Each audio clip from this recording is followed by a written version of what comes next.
in design, planning, research, and education, which facilitate in development, growth, and productivity at regional, national, and global levels. The Institute aims to develop diverse, socially active, and professionally responsible persona with a creative setup that ensures sustainability of the learning environment. B-Plan course has a main purpose to provide a better understanding of policies and ultimately framing policies and master plan, which helps in improving the living condition in a place. There is a lot of focus on data analysis and research. The variety of subjects covered and skills developed during the course will equip the candidate to venture into a number of allied fields.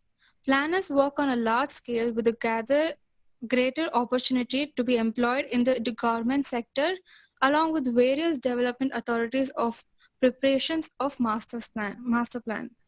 We are we are gathered here for the seminar based on solar PV and its applications of planning. Dr. Gayatri Aditya is an associate professor and head of planning department at the Nitte School of Architecture and is focused on creating an impact through energy sufficiency in buildings. Her research looks into building integrated PV systems and climate responsive architecture, especially in the thermal comfort aspects, minimizing the use of active cooling. She has completed her PhD from the Center for Sustainable Technologies at the Indian Institute of Science and has a post-graduation in urban and rural planning from Indian Institute of Technology, Roorkee. An architect and planner by profession, she has worked in design firms prior to her research career. She recently received prestigious Bhavan Fellowship Award and Research Affiliate at LBNL Berkeley. Thank you. I request Dr. Gayatri ma'am to start the webinar series. Thank you. Thank you. So I'll just share my screen. So very good morning to all. I can't hear many of them, but yeah, you can post your questions and which I'll be answering in the last. So I'm not able to go through while I'm presenting it. So I'll just take you through the journey which I went through from my PhD. So given my background as an architect and planner, how I tried to converge, like I did my architecture in my bachelor's level and planning at my master's level and went into energy. So looked at electricity and PV, and so how I tried to integrate all these three parameters like a building, people and energy, and tried to come out with an index during my PhD. So which as an application for my postdoc, what I did was I tried to apply this onto a larger scale, that's like housing project. So how can it be at an individual house level, and how I transferred that into a community level as a slum housing is what I worked on. So I'll just walk you through that journey of mine. So just to give a basic introduction, I'll just kind of touch the basics of what is PV, because their students is what I understand, like, so they should have an idea of what is PV and how it is a building material, and then how I applied that and what are the issues of applying this PV onto a building and how it has to be implemented at a large scale and how it can be looked into a business is what I worked on in my postdoc. So that I'll just take you through. So just to give a small intro about how the electricity scenario in India is, we are the 5th largest producer and 6th largest. So we've installed capacity that is 200 gigawatts what we have right now, and with huge ambitious, the government of India has said some 220 gigawatts we will be installing by 2030 through renewables. So right now this 200 is majorly dominated 59% by the coal, which is thermal power plants, which are the main producers of electricity. If you just see the renewables, it's like very minimum, like 13% right now. And 67% of the households have access to electricity, as on this is 2012 data. And 600 million people have no access to electricity. And we have energy demand traditionally dominated by domestic sector, that is houses, because of raising levels of appliance ownership.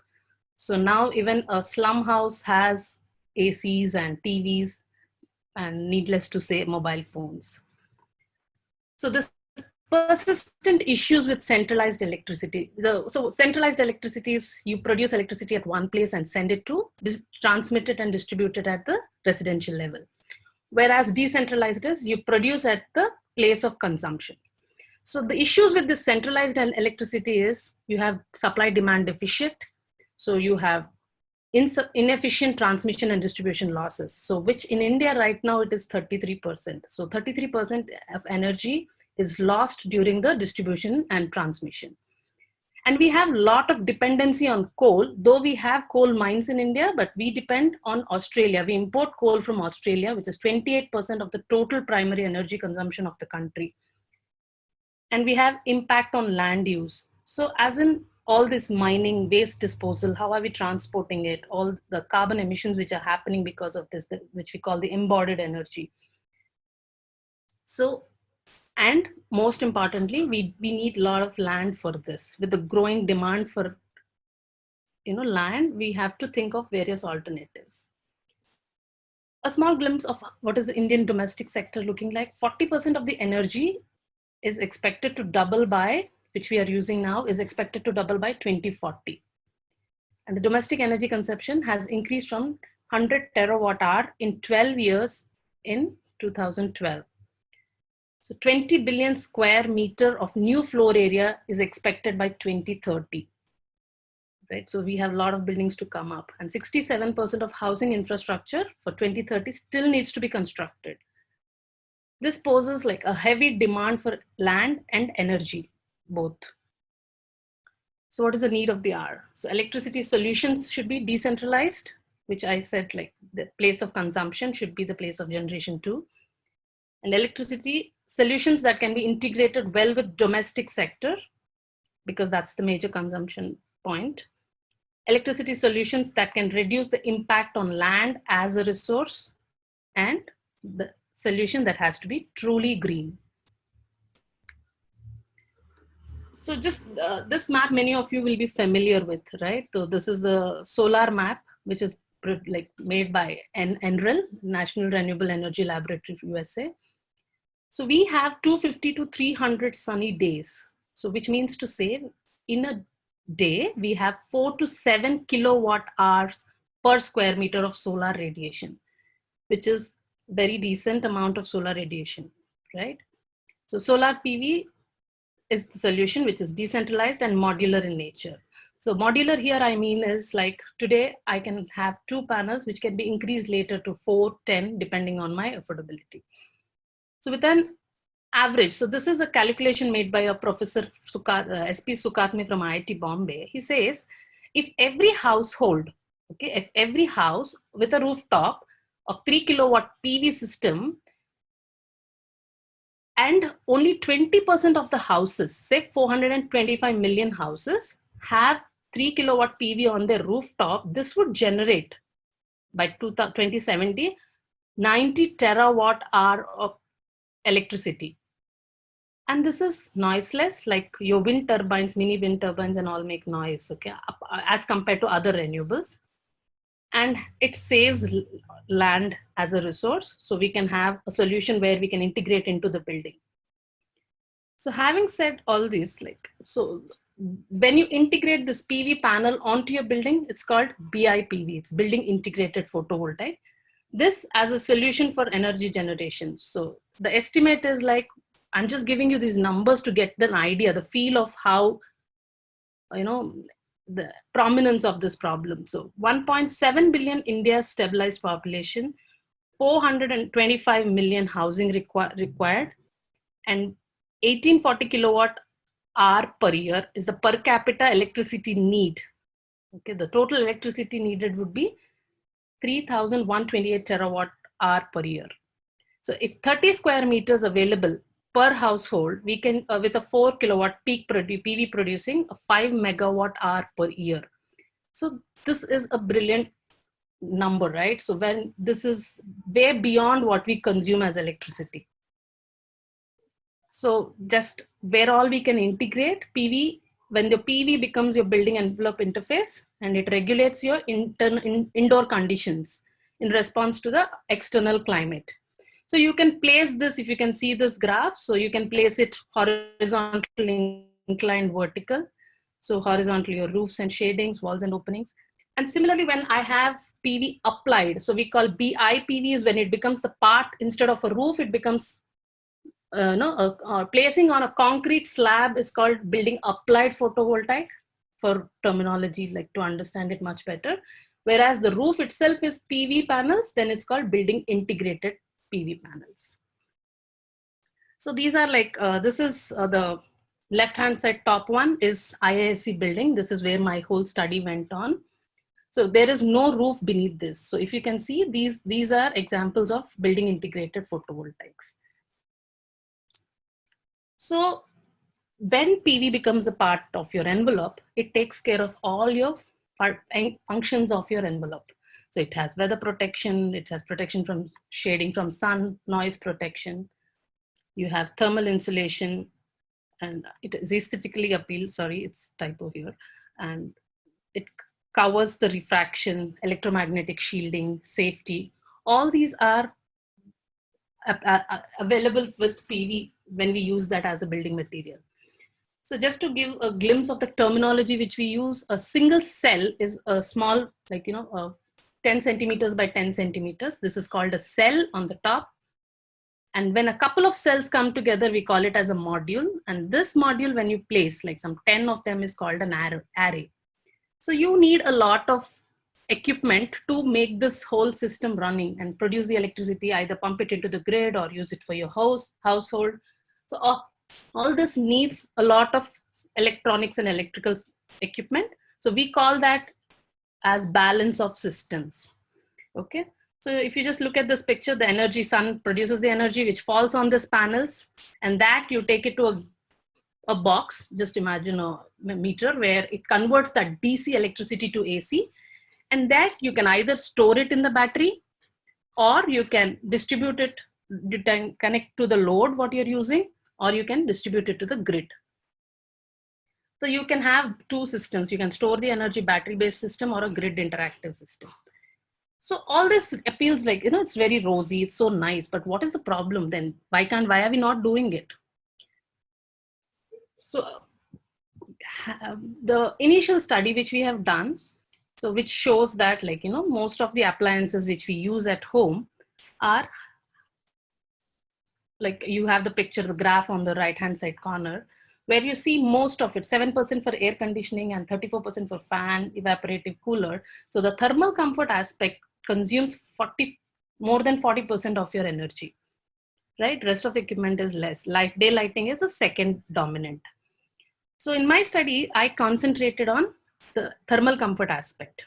Okay, so these are the various things you need to understand when I'm saying, when we use a new material for building, we need to understand the structural rigidity, thermal regulation, day lighting, acoustics, aesthetics. And now the trend is the electricity generation. So in that, for my scope, for my PhD, I have concentrated only on the thermal comfort aspects. So this is a graph which we collected the data from the lab, which I showed you earlier, where we collected the indoor temperatures and outdoor temperatures. So if you observe this, interestingly, your outside temperature is always lower than the indoor temperatures.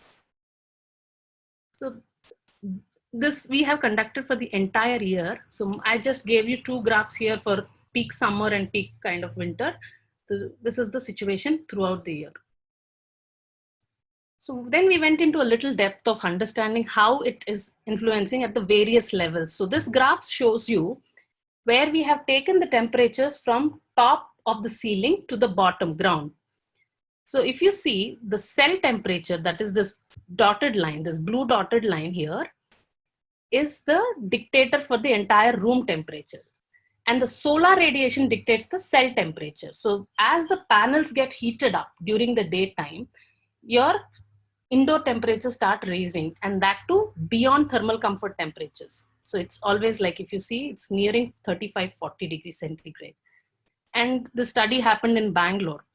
So then we conducted small experiments like, what is the correlation between cell temperature and the indoor temperature. So what we did is we poured water on the panels. So if you see this bracket here from like say 12 to 1220, so this is when we were pouring water on the panels to cool the panels.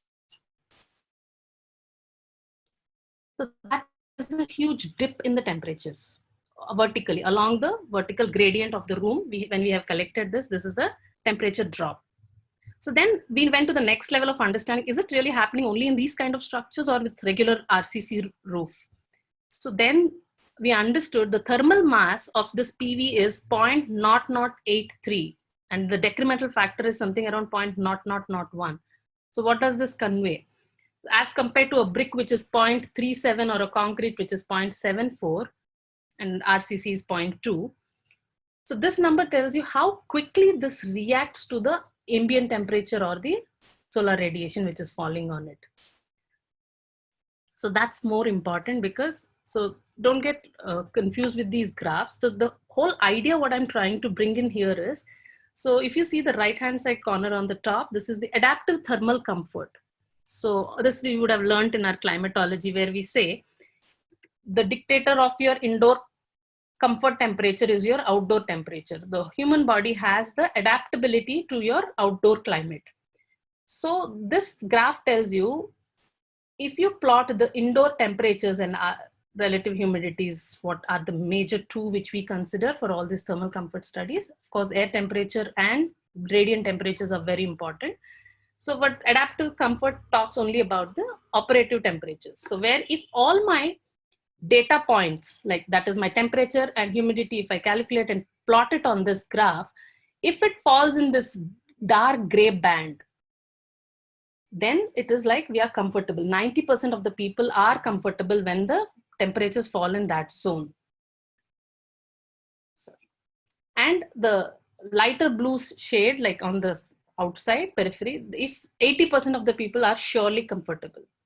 So this is the data which we have collected at the right hand side corner. If you see this, all the data points are the maximum and minimum temperatures. When I plotted on this graph for Bangalore, nothing is falling inside that. Right? So then we understood like discomfort factors. We went into the detailed study of it, which I will take through sometime later. So the point what I wanted to convey here is, as compared to a PV roof, a concrete roof, which you can see the orange dotted line, the PV temperatures are way high. It's almost equivalent to your outside temperatures or the ambient temperature.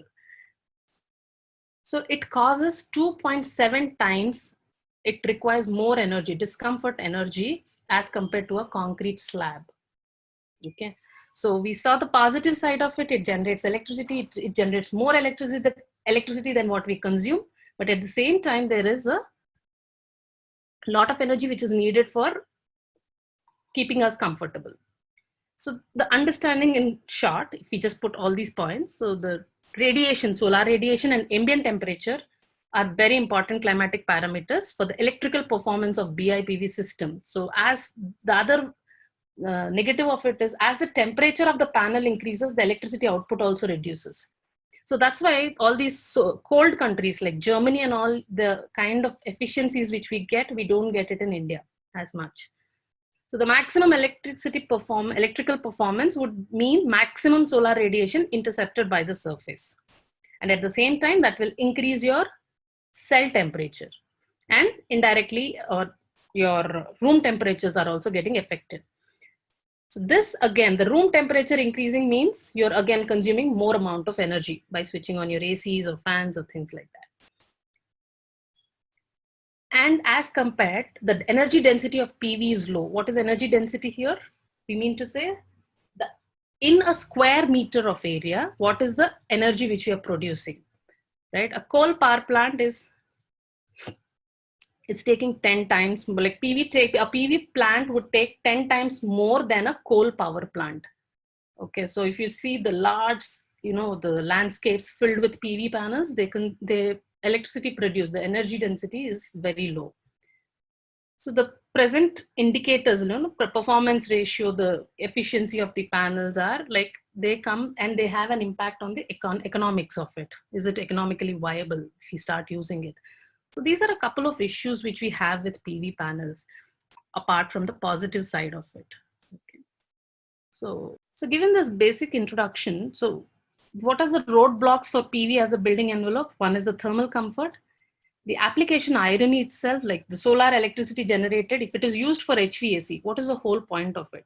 So when we produce like 20 units of electricity is generated and 5-6 units is consumed only for HVAC 2 to 3 hours a day, the global cooling demand would increase, right? It's something like 3,900 terawatt. It's huge.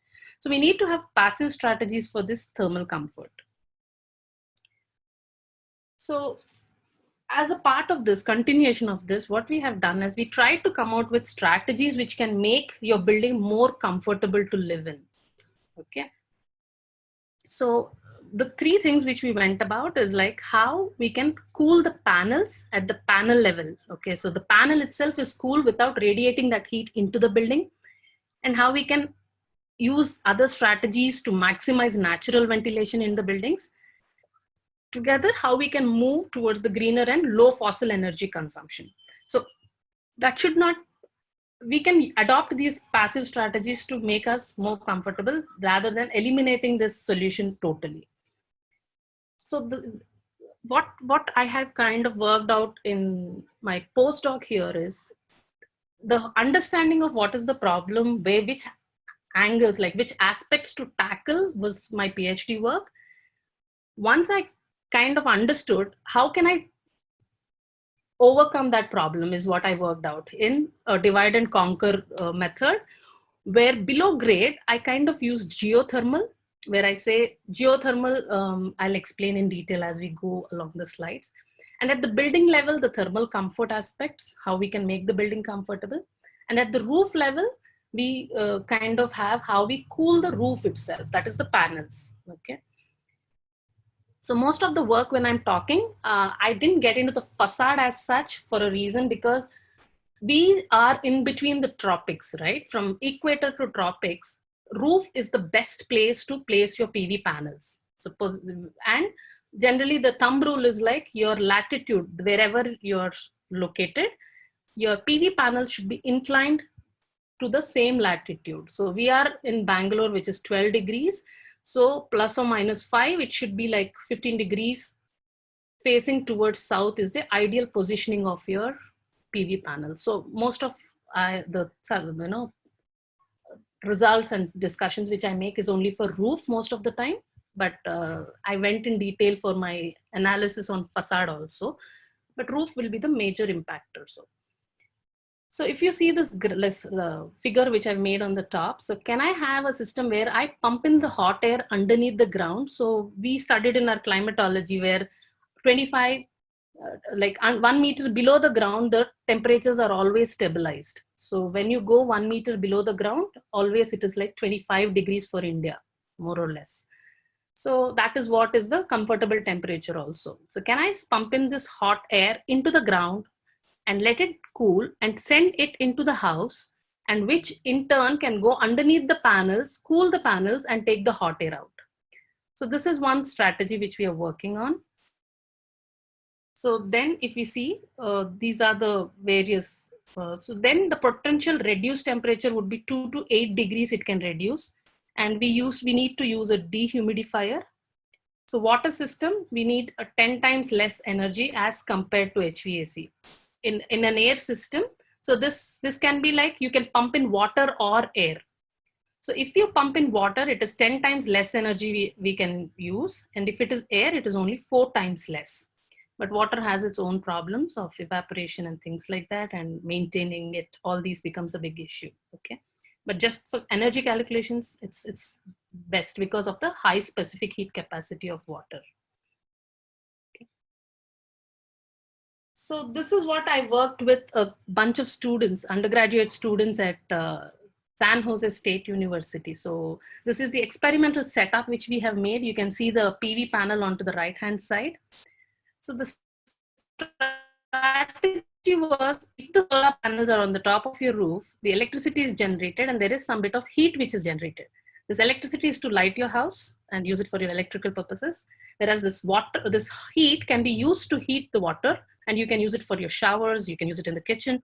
So it's a cogeneration concept which we tried, where the panel efficiency will be 15% of the electricity, the solar radiation which is falling, 15% can be converted into electricity, which is the panel capacity, and 85% of the heat can be recovered, as in through our usage for the hot heating of water. So both strategies have been evaluated in real time, and the combination of these two strategies, bringing them into one solution, like the underground geothermal and the cooling of panels together, would give you good techno-economic performance analysis for these strategies has been done. Now coming to the big picture, like how this individual house design, how it can be applicable to a large slum. So one house, it doesn't make a huge difference, but when you're talking of a lot number of houses, especially slum and low income housing, I think it makes a huge impact. And why only low income or slums? So if you see our sustainable development goals by UN, so I kind of combined that: 1, no poverty; 3, the good health and well-being; gender equity; water clean. These are the 5-6 main goals, climate action, reducing inequality, sustainable cities and communities. So putting them together, affordable housing becomes very important. Just to give you the glimpse of what is the scenario right now. So we have 19 million shortage of housing units, and we have affordable housing definitions are different, right? So we in India, we have, for our set of definitions, we have, this is the shortage which is there right now. We have 10.6 million in the middle income bracket of less than 10,000, 7.5 million between 10,000 to 15,000, and 0.8 million from 15,000 to 25,000. And especially 96% demand is from EWS and LIGs. So 85 trillion is the market, total investment which is needed. So this gives you the seriousness of the problem. And coming to the slum statistics, so the compact area of at least 300 population, or about 60 to 70 households of poorly built congested tenements in unhygienic environment, usually with inadequate infrastructure and lacking in proper sanitary and drinking water facilities in the state or union territories, are categorized as identified slums. So just look at these numbers, 110,000, they're alarming. Number of slum blocks in India. And you have 105 million population resides in slums. 86,000 households in Dharavi and 1,300 households in Nochikuppam. One football field is 1.3 acres, is approximately the area of average slum. 50 to 100 square feet is approximately a household area. And you have 67% slums have residential complexes as vicinity because of their livelihood, which has to be. And 7% of contribution to the GDP is by slums, and 20 years is the average duration lived in slum housing. Now coming to the electricity statistics, this is interesting. If you see, you have 19% of the slums have electricity, and 90% have access to electricity. And you have 60%, 63.5% have mobile, 70% have TVs, personal computers 10%. So, and part of like some few of them have air conditioners, where I don't have the number as such. And typically 10 to 15 hours of daily electricity at max they have. So what is the issue? There is reliability, high cost of getting the metered connection. So what they do is the biggest problem is theft, because paperwork needed is unavailable because they don't have proper documents. So an estimated annual loss, it's $10 billion. So there's some articles which I've put here where you can see how much is the government losing on these things. So can we as architects or planners give some solutions for this, how they can kind of come out of this? So we can't neglect, that's understood. So it's entrepreneurial and strong cultural knit. So we need to understand that, I say move the slum rehabilitation and I ask them to just move out of the city or move to some outskirts. It doesn't really help because they have their livelihoods, and eventually what will happen? They say they will accept it. They eventually come back again, but they sell that house and all these political things which happen. and raising electrical and electronic assets, even in the slums, and theft being the huge concern. All these has to come into an inclusive solution. So these things can't be just neglected when we design something for them. So the last part of my presentation today, so how we can use the solar as the solution. Okay, so how can we have access to electricity and solving the land and energy nexus is what we are looking at. So this is a picture which I've taken from Punjab. So this is a 11.5 megawatt single rooftop solar installation, which is spanning across 42 acres. Okay. So these are the kind of solutions people are coming up with. So this is one suggestion which I'm working out, where I'm saying you would have seen these huge ground mounted PV systems when you go on the highways on the sides. So what can this space be, instead of just being a PV electricity generation point, can it be for housing? So can we make this BIPV structures underneath that? Okay, so this is a small case which I have taken up land which is of this area, which is 24 to 45 feet by approximately 91 feet. So we have a PV array where we can say we can construct houses. So when I just went about calculating this, it is a 1 megawatt kilowatt peak. If I consider whole, the ground mounted PV, it's 11 square meters. Assuming the road width to be 25 for transit and each housing unit of 260 square feet area. So I've given that. 40 units of row houses can be built concurrently. So in this space, we can build 48 units. And every household will have an average solar capacity of 4.4 kilowatts. A typical consumption would be 1 point. So they would consume 1.1 to 1.5 kilowatt. So additional can be supplied to the utility. So this can be giving around $1,500 per watt can be saved as against individual rooftop. So if I start putting, so what will happen is when I start, earlier you remember I mentioning about the balance of systems, the electronics which is needed. So if you imagine every household has one unit, then a community level, if we can combine all these, you can save this much amount, $1,500 per watt. So when I'm talking of a system which is like 10 kilowatt, 13 kilowatt, so you can understand the huge amount of savings which can be brought in. So this is like the solutions which we give for housing designs of PV panels, where we combine with geothermal and say that house as such, if you can eliminate the 40% of energy which is needed for thermal comfort alone, you can make this house a greenhouse, at the same time become, energy generator, and you can become net zero, whatever you call, and then you can be a surplus energy house.